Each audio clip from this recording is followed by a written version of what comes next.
PM Kisan திட்டத்தின் கீழ் விவசாயிகளுக்கு 20,000 கோடி ரூபாயை பிரதமர் மோடி நாளை மறுநாள் விடுவிக்க உள்ளார்.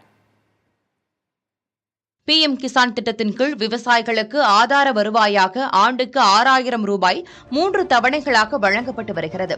இந்நிலையில் 3வது முறையாக பொறுப்பேற்றுள்ள பிரதமர் மோடி தனது தொகுதியான வாரணாசிக்கு ஜூன் 18ஆம் தேதி செல்ல உள்ளார். அப்போது நாடு முழுவதும் உள்ள 9,26 லட்சம் விவசாயிகள் பயன்பெறும் வகையில் 17வது முறையாக 20,000 கோடி ரூபாயை பிரதமர் விடுவிக்க உள்ளதாக அறிவிக்கப்பட்டுள்ளது. மேலும் கிருஷி சக்தி திட்டத்தின் கீழ் பயிற்சி பெற்ற 30,000க்கும் மேற்பட்டவர்களுக்கு சான்றுகளையும் பிரதமர் வழங்க இருக்கிறார். விவசாயிகளுக்கு ஆண்டுக்கு 6,000 ரூபாய் வழங்கும் பிரதமரின் கிசான் திட்டம் கடந்த 2019ஆம் ஆண்டு தொடங்கப்பட்டது. திட்டம் தொடங்கப்பட்டது முதல் இதுவரையிலான நாட்களில் விவசாயிகளுக்கு 3,04,000 கோடி ரூபாய் வழங்கப்பட்டுள்ளதாக மத்திய அரசு தெரிவித்துள்ளது.